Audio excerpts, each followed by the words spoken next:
All right, guys, here we go. This is my story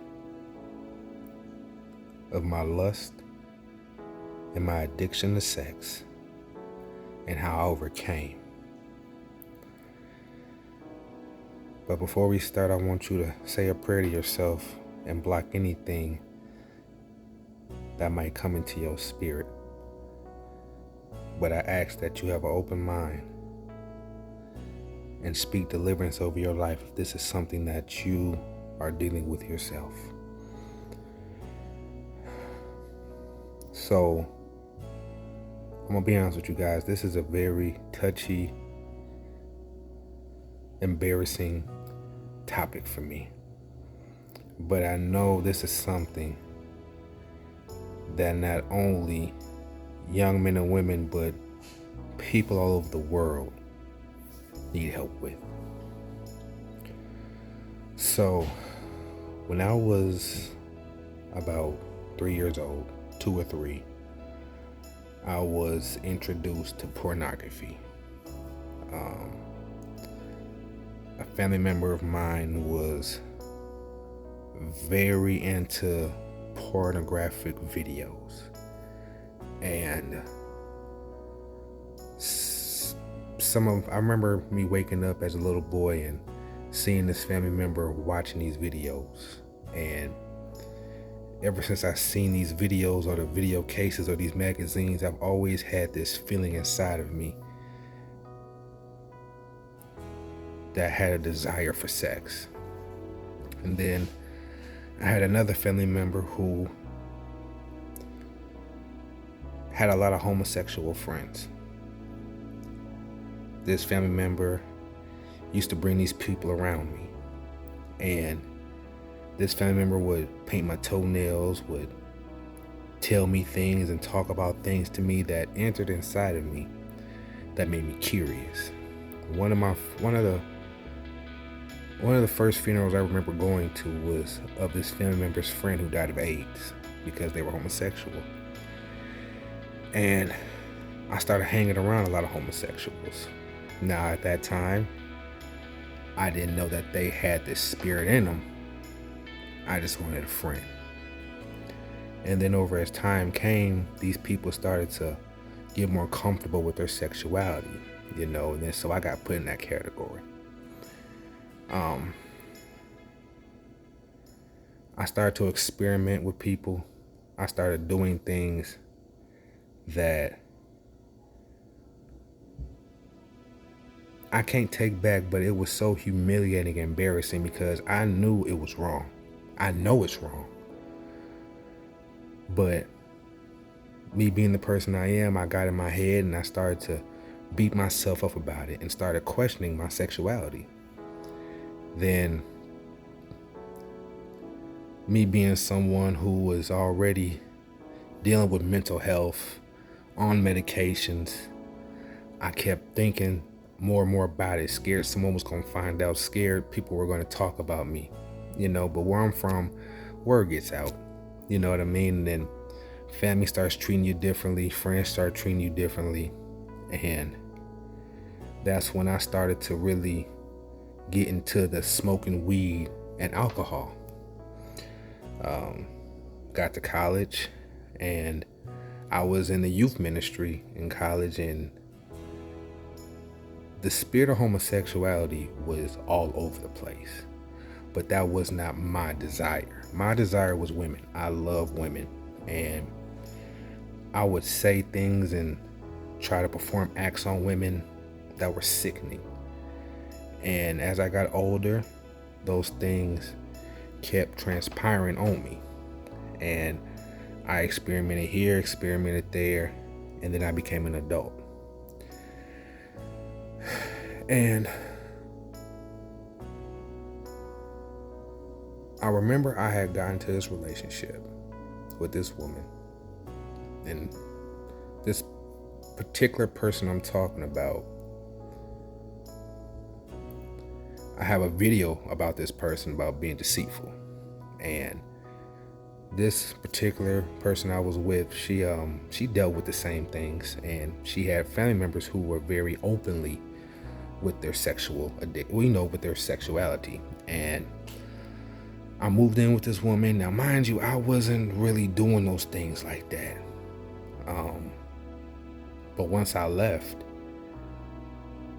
all hell broke loose. And it was like the things I never desired, I started to desire. Now,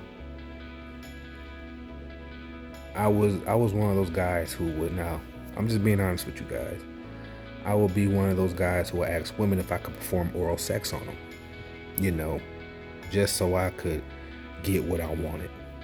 And I became known as that guy who did these nasty things. And once I left out of that house, because I got back in church and I really started to leave those things alone. But once I left this woman, it seemed like all these desires I never had started coming inside of me. And I just started going buck wild. And then I started to, drink more. And then I started doing cocaine, which were my main addictions, alcohol and cocaine. And when you do those drugs, you literally have a I don't care mentality. So things got worse, and I started dating my daughter's mother. And I started, taking her car. The nights I would get paid, I would take her car, go get alcohol, go get cocaine, and I would go lay with a prostitute, deal with an escort, doing all kind of nasty things.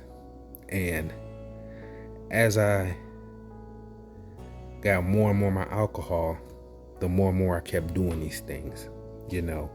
I was taking advantage of her. I was being a sick individual. And then I moved from my hometown down here to North Carolina.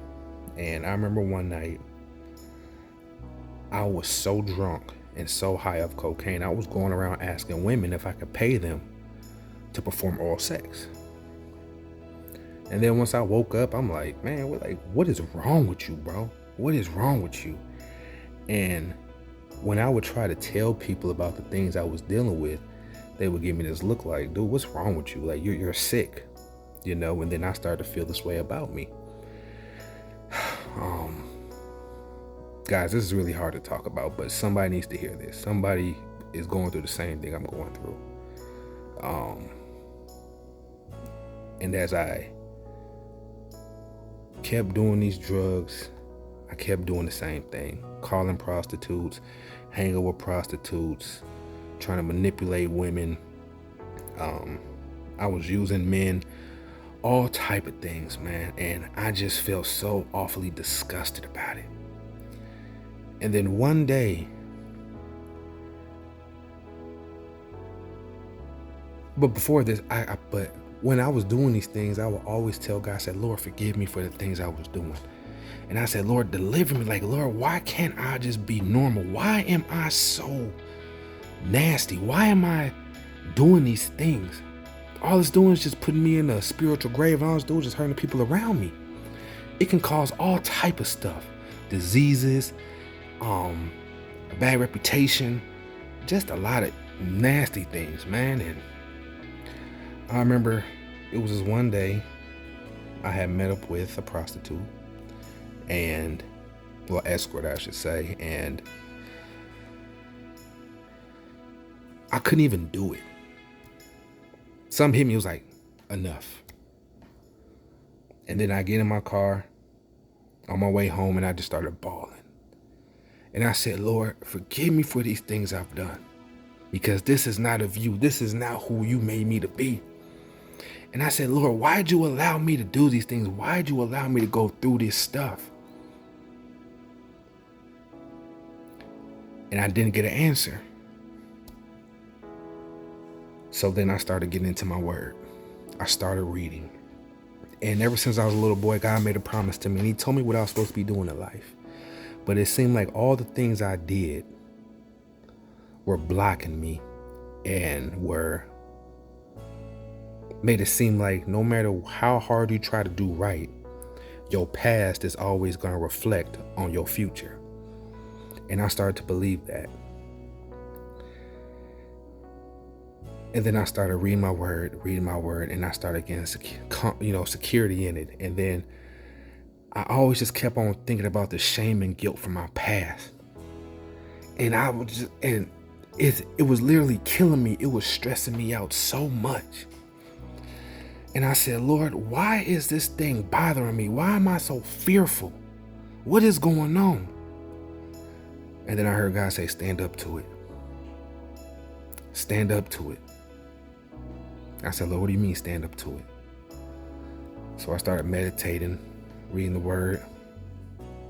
And then I started thinking about today's society and today's youth. Everything we see on TV glorifies sex, homosexuality. Me working in the school district, working with children, all these kids talk about is sex. You see kids openly homosexual, holding each other's hands, and people have made this thing so normal. And I said, well, Lord, they not going to listen to me. He said, yes, they are, because there's someone out there who is really dealing with the same thing.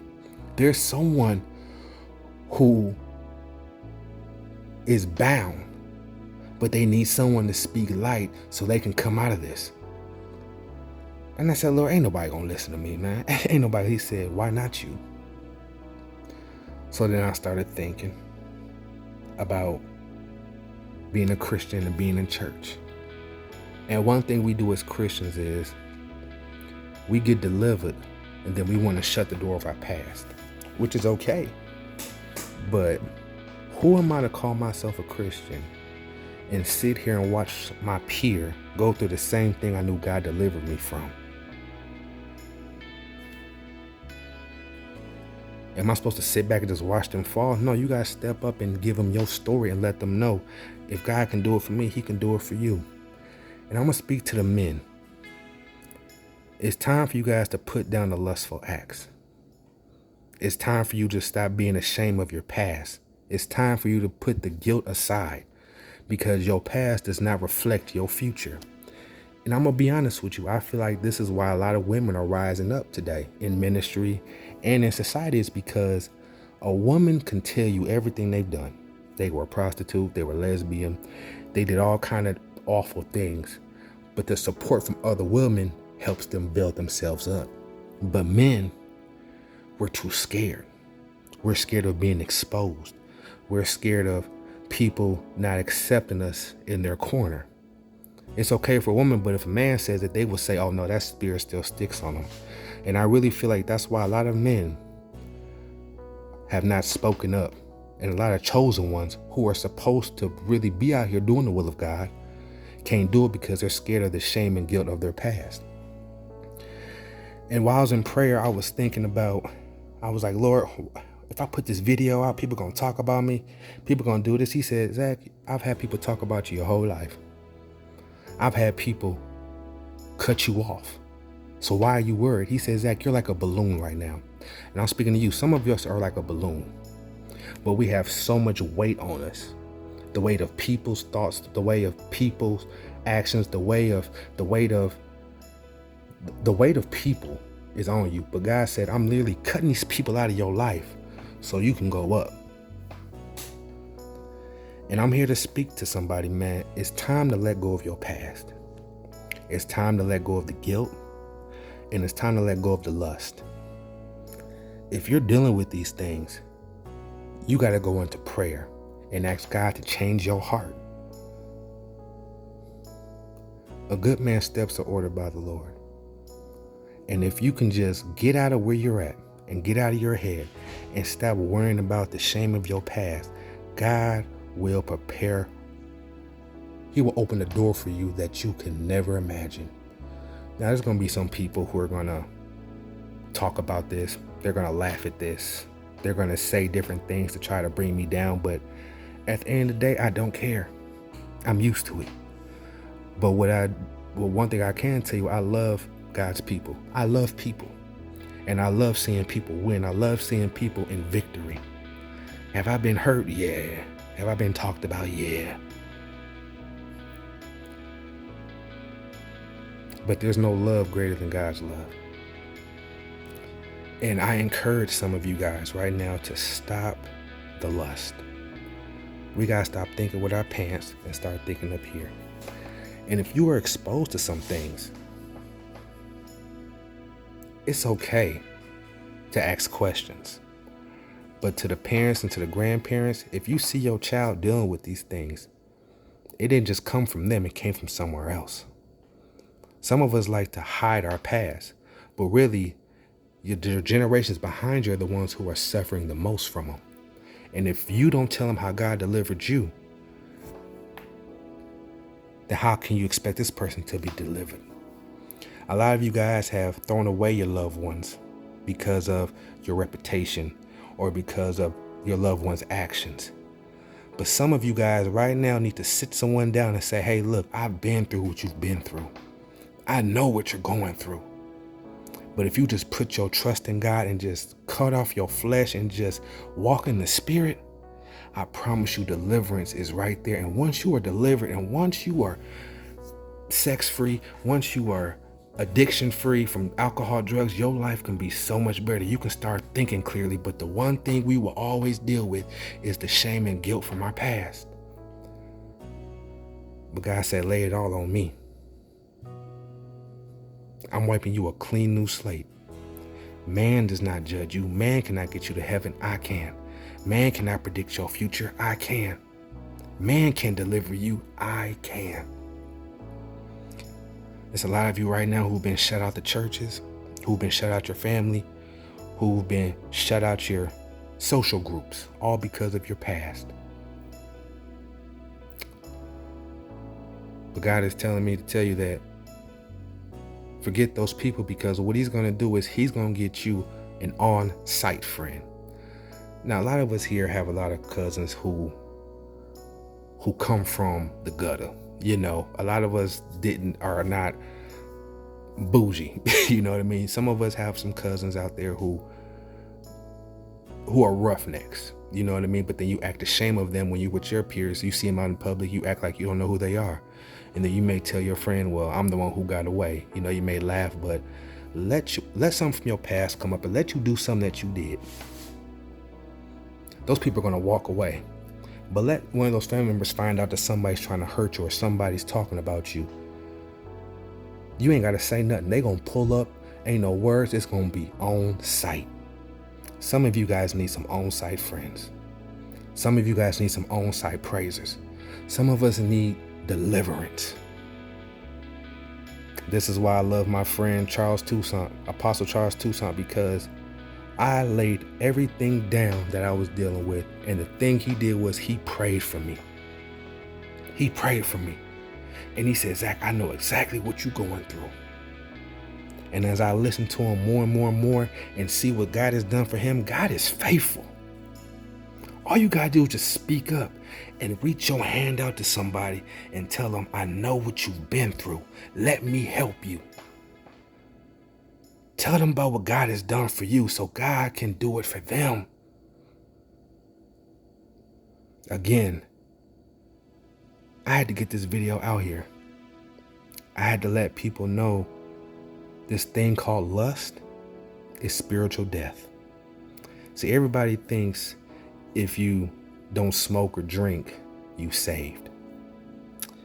But no, God hates a haughty eyes, lustfulness, a lying tongue, deceitful ways, and feet that always run back to evil. But we don't want to preach that no more. Everybody wants to be so aggressive saying, well, if you do this, God ain't gonna love that. No, God loves all his children, and everyone can be delivered. So I encourage you right now, to the ones who are dealing with this thing that I went through, it's okay.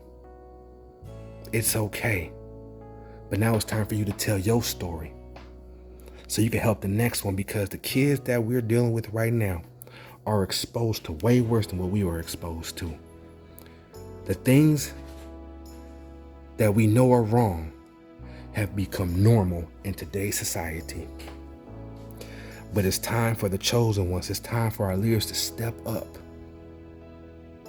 Expose yourself so you can help the next one. Guys, I'm not perfect. I've done some sick and nasty, awful things in my life that I'm not proud of. But God is faithful, and God has delivered me. So I'm sharing my story with you. And if you want to talk about it, just shoot me an email. Just shoot me something in the comments below. Shoot me an email. Hey, I'm here to talk to you about it and help you get through it, because we're in a time to where God's people are dying. It's not physical death, it's spiritual death. We got to be Christians for real now and help one another. Stop worrying about the in crowd. Stop worrying about your reputation. Stop worrying about your title. You ain't got to be a preacher to minister to somebody. You can be a police officer. You can be a doctor. You can be a lawyer, a teacher, a coach. You could be a grocery store clerk. It doesn't matter. But God is ready for you to speak up and speak out and speak about your deliverance. So don't worry about your past, man. All you gotta do is worry about today and trust God for the future. I'm someone here who can tell you God is faithful. And if you just ask Him to come into your life and change your heart, He will do so. And I'm not going to say people ain't going to talk about you. I'm not going to say people are going to try to put you down and destroy your character, because they are. That's the ignorance we got to deal with in today's society. But if you just stand in the presence of God, you can slay any Goliath that comes your way. It's time, guys. It's time, men of God. It's time to come up, to step out on faith and tell your story, because your story can literally help someone out of the pit they're in.